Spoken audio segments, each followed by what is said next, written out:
we get questions a lot, and we'll have a question later in today's show about various formats, various types of leagues. These are tactics you can employ across any format, any Dynasty League setup to help set you up for that league. And, when you're reading it, sometimes there's certain portions that just really stick out. And I just thought that this was something that people would gain value from hearing. Some people may have heard similar stuff in the past over the last number of years here on RotoViz Overtime, but I still think that this is very valuable stuff to discuss fully. So, Shawn, setting it up, we're going to leave that article itself. You may dip in and out of it as we talk here, but we're leaving that as a tease for people to check out. That will be linked in today's show notes if people want to jump over to rotoviz.com and check it out straight away for themselves. But the first one, the 5 tactics we're going to discuss today: don't overpay to fix a problem on your current roster. So this can be when you're in a startup as well. I guess you could even say is don't overpay to try and get that one player when you're in round 1 and give up all your future assets. But when you take over a team, or when you are in a league, maybe you're in a league that's 4 or 5 years old, maybe it's 2 years old, but don't overpay to fix that problem. So when you're looking at that, Shawn, I'm going to take the little bit of talking at the start, and I'm going to let you explain it better than I ever could. But you're basically sitting there, sometimes your roster isn't one pick away, and trying to make that move can really sink you into a 3 or 4 year rebuild rather than a 1 year process. Yeah, and there, I think, can be in a special pull to do that when that last player is the quarterback, right? And so the impetus for this article is actually a league in Ryan McDowell's fantastic kitchen sink format, where we have Devy and auction and contract and all of those different things. I encourage any listeners who are starting a league to throw some of those elements in. It does make it more challenging for the commissioner. It does make it more challenging, but also much more creative in terms of the types of tactics and strategies you can employ for the participants. But again, this is a super flex league. You need to have the QBs. I was in sort of orphan dispersal draft a couple of years ago and decided to go ahead and spend a very large amount of my cash on Patrick Mahomes. And you can understand why that would be the case. Obviously, the number 2 overall right now in Dynasty, it wouldn't be a surprise if he jumps Josh Allen again and is the clear number 1 next year. It wouldn't be a surprise if he drops down the number 3 behind Justin Herbert, something like that. But he's going to be in that group, and likely will be in that group for the next decade, barring some kind of serious injury to his head or to his arm. That's the type of player that you can build around for the long term. But once you do that, there are going to be some trade-offs. And I ended up with a team that beyond him was not particularly competitive. And so then you can either try and win with that team, or you can take every other player and sort of move out of those guys and build a lot more variety there. And so that's one of the things that we're looking at when you have a team is, what can you do with those peripheral guys? And so this one is a Devy team. And I got to go through in the articles talking about the wildest Dynasty team that I've ever built. That format has 3 Devy slots per participant per year. And so you can add 3 of these college players to your roster, put them on the taxi squad. But you can use more of your spots than that if you trade for those slots. And so the last couple of years, I've actually traded for 11 and 12. So I have 23 collegiate players. And this is a little bit of a plug, too, for Travis May and the great work that he's done. If you want to get a sense of where these guys could go, now we know there's going to be a lot of movement in between every season, but we have 2-round rookie drafts up for 2023, 2024, 2025. You can kind of see where those players fit. And 18 of the 23 players right now would be within the top 18 picks in those next 3 drafts. And so we think a lot in terms of, okay, how can we build up all of these first round picks for the future? In a Devy format, you can do some of those same things with Devy players. Now, the great thing about first round picks is that they have this optionality and they're going to stay in the first round, whereas some of these collegiate players are going to fall out.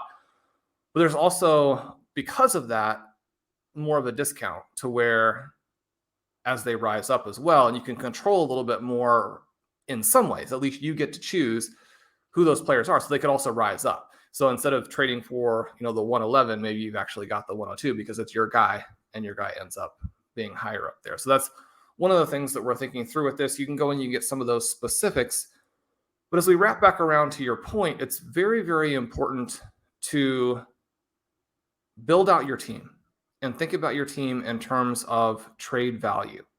Any move that you make that diminishes the overall trade value that your roster represents is going to put you in a much worse position as you move along. Your team simply won't be as good. And this trade-off between, well, points now and points in the future and points now and trade value, that's going to work out in your favor as long as you go for the trade value, because the trade value is going to turn into points, and it's going to turn into points over a longer span of time. One of the interesting things that I've been seeing currently in drafts, I'm in multiple drafts right now in that RotoViz Triflex League over at the FFPC, is that I do hear from time to time from other managers who are wanting to make trades based on trade calculators that are out there. And number one, that's always tricky. One of the things we talk about a lot is you have to make a trade with the other person in your league, not with a computer or not with a formula. And you're trying to help them accomplish their objectives while they're trying to help you accomplish yours. But the other problem is that the trade calculators are going to give you misinformation in terms of how you can build that team to continue to build up your trade value. Now, sometimes, that'll work to your favor when drafters are selecting players who are not ranked properly. If we're looking at ADP, one of the things that you can go to right now, and we've mentioned a few times on the show, but our rankings are built in tiers, and those tiers will give you what we're thinking of in terms of trade value and future picks. And you can use that to see sort of what we see as ascending and descending. That's built off of research that I have done, that Blair Andrews has done, that Dave Caban has done. You'll see our rankings in there. Obviously, we've got a nice influence as well from former RotoViz writers like Patrick Carrane, for example, who, I'm having a great time getting to draft right now. It's been one of the real sort of pleasures of the offseason. He's one of, the top 5, if not the top, 2 or 3 dynasty minds in the industry. His former research at RotoViz also influences that. And then you have Curtis's rankings up there as well. And I don't think there's really anybody in the industry who has a better sense of how players are going to ascend or decline than he does. That's one of the main things that his rosters are built around and why they're always powerful, right? So you get his rankings in there. You can see kind of that contrast. This idea of not overpaying to fix a spot is so important. And that can work out then in a variety of ways. In this league, I go through in the article and I explain how you can build this future juggernaut. And when the waves hit, then you're going to have a team that is almost impossible to beat. And we say almost impossible to beat. That basically means that you're going to finish in first place in the regular season. You're going to get a bye, and then you're going to have a good chance to win your title. But obviously people can upset you. Now, the more starting spots that you have, and if you have multiple quarterbacks and all those kinds of things, it can increase your chances. There's going to be less randomness, less luck involved with deeper teams. You're going to have all of those extra players that you can fill in. I mean, one of the teams that I had last season, for example, through a big chunk of the year, Jamar Chase is one of kind of the last guys, and he's in there in the championship round. Obviously ends up putting up the points that you need to win that title, right?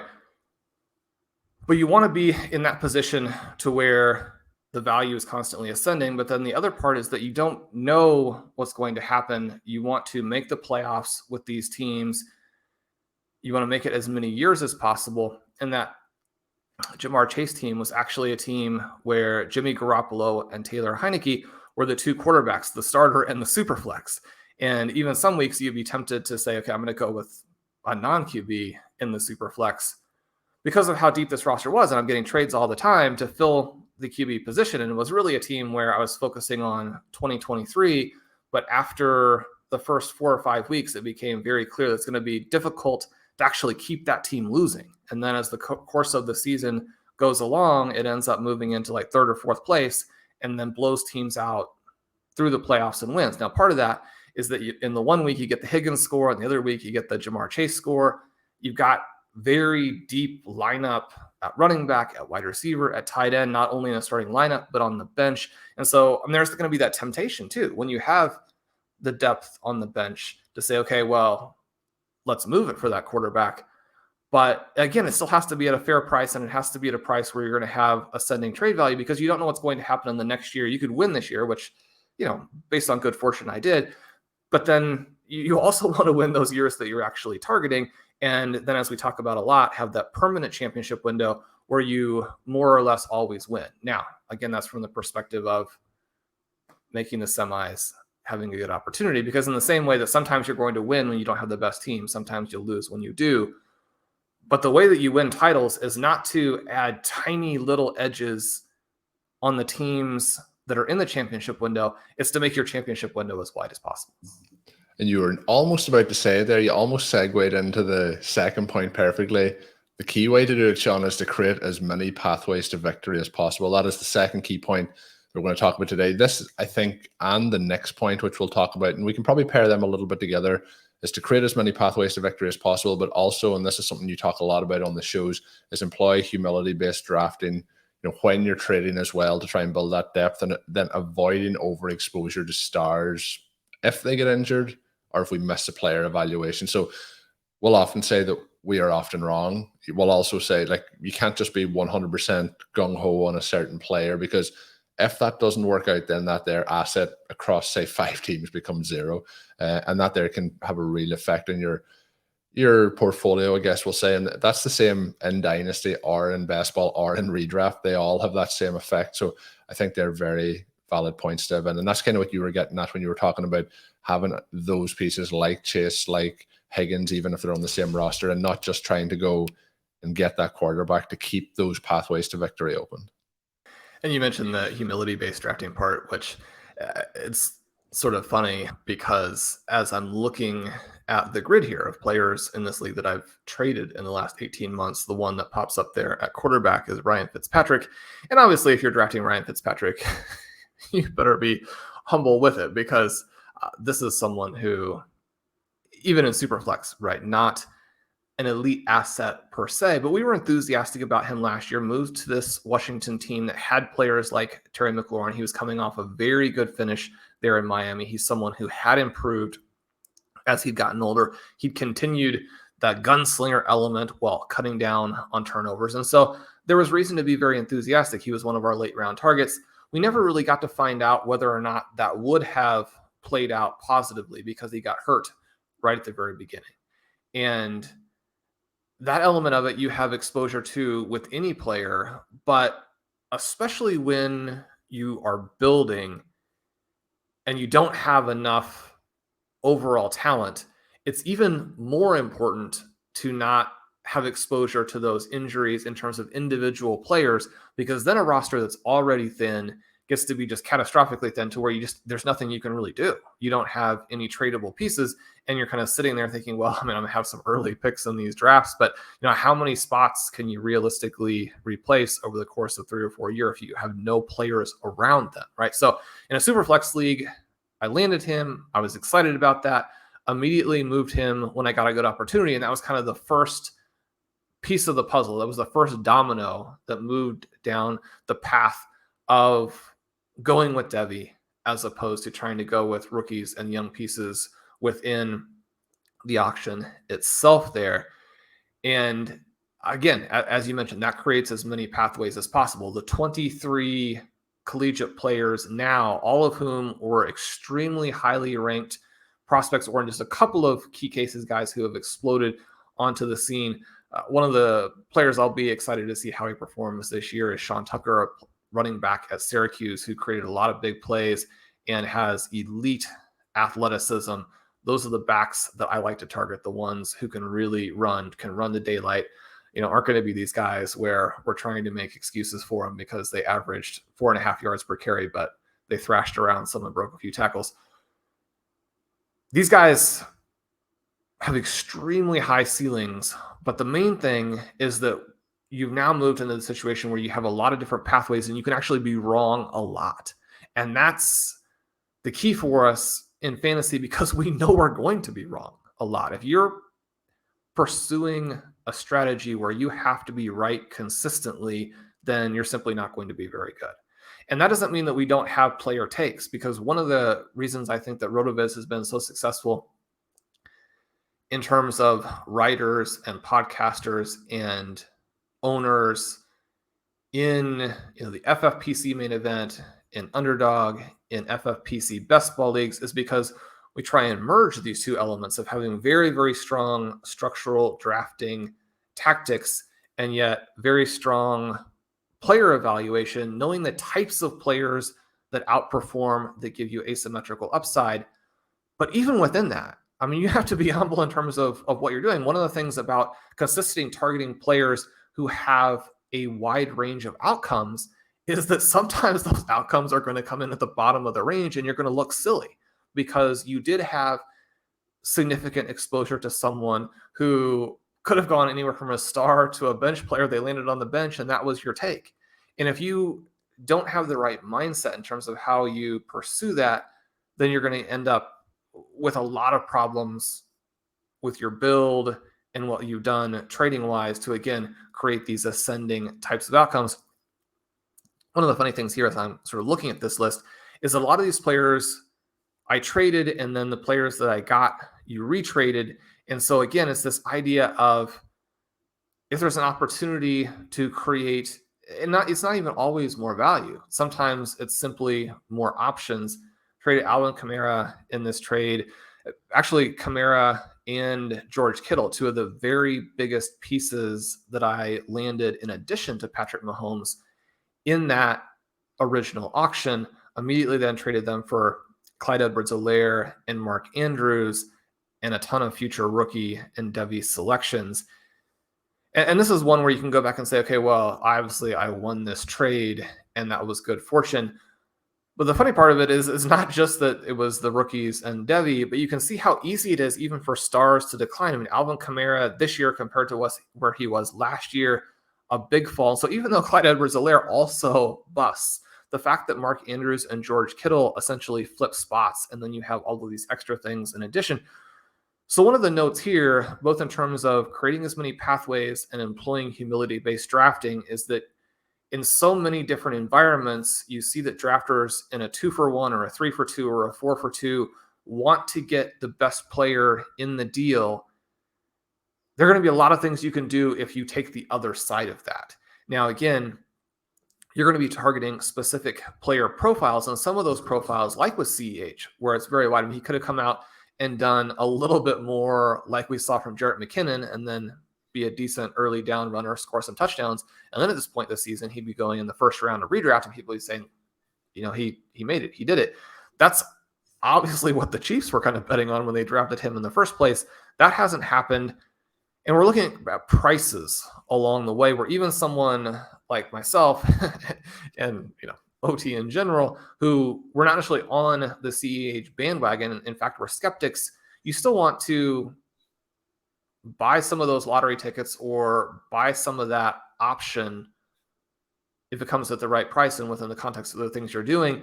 And one of the things that you see is even when you miss, you can hit the other part of it. I mean, Mark Andrews hitting and then the value of the rookie and the Devy means that you come out ahead regardless, because as you look into the future, you're going to have the ascending side of that trade, but you can also win in a big way because you can hit on someone like a Mark Andrews, and then obviously retraded Mark Andrews because, again, you want to be on that multiple side of things if you're in the building process. And I think the last two, you've kind of touched a little bit on them, but we can pair them together. And one is accumulating as much future trade value as possible. So it's not always a case of just trading to just get a specific guy or guys. It can be a case of trading for them and then moving them on again in future, or drafting them and moving them after the draft or the auction, as you mentioned, in that specific case.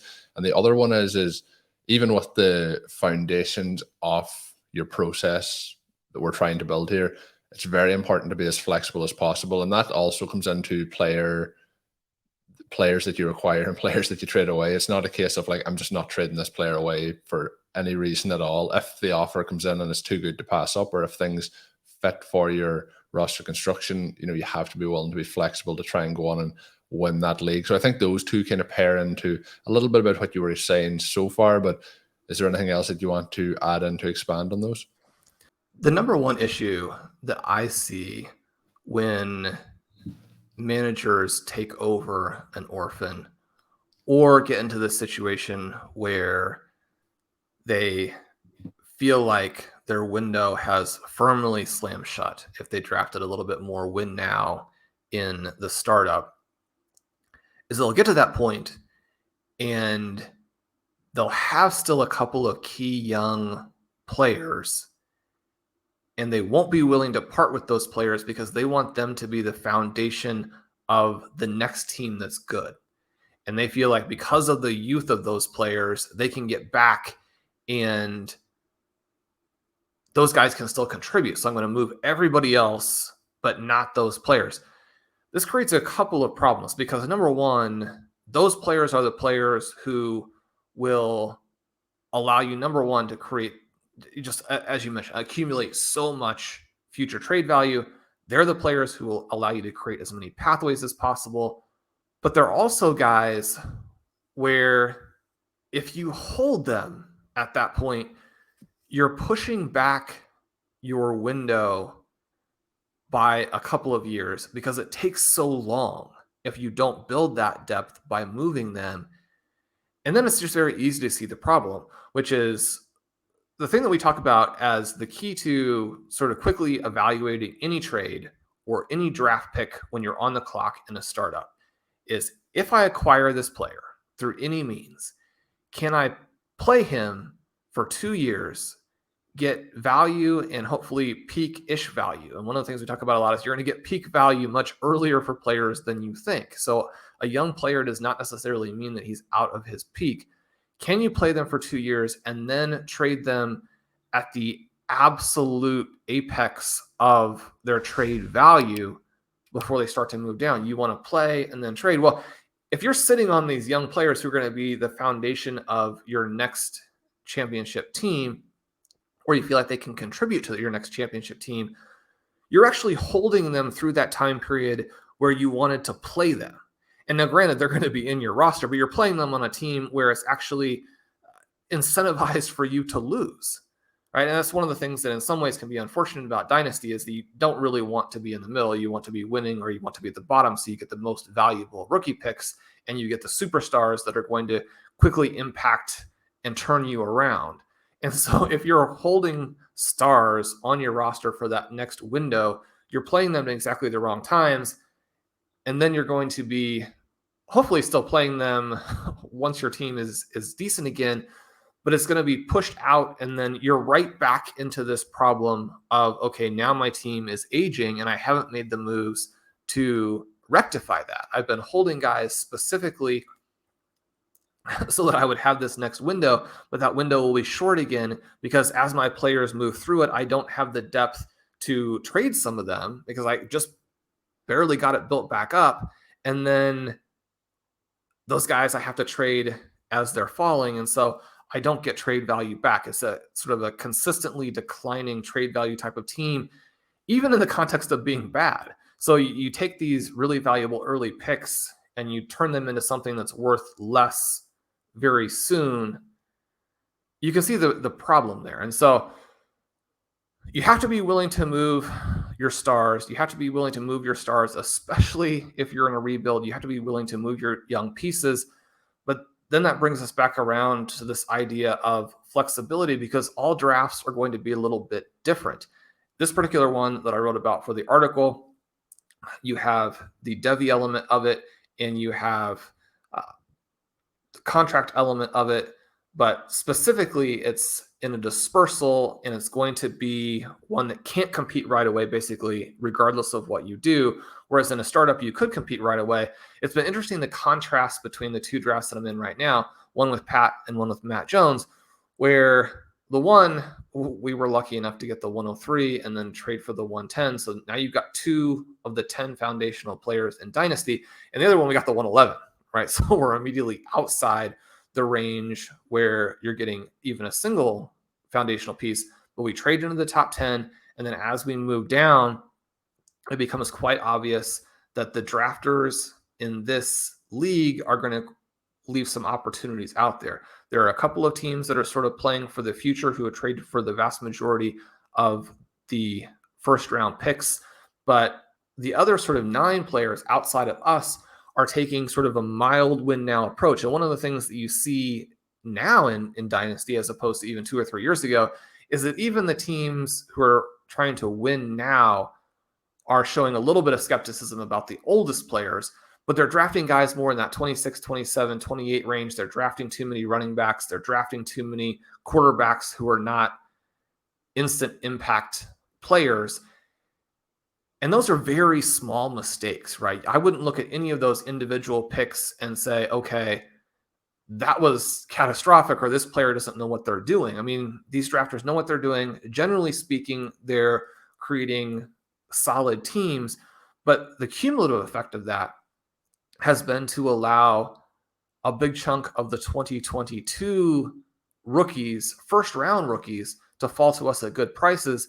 And then so suddenly, after trading in, getting Kyle Pitts, having Travis Etienne early, and even having CMC early, who's someone that we can do a lot with. He's a very flexible piece because he's the number 1 or number 2 overall player in fantasy.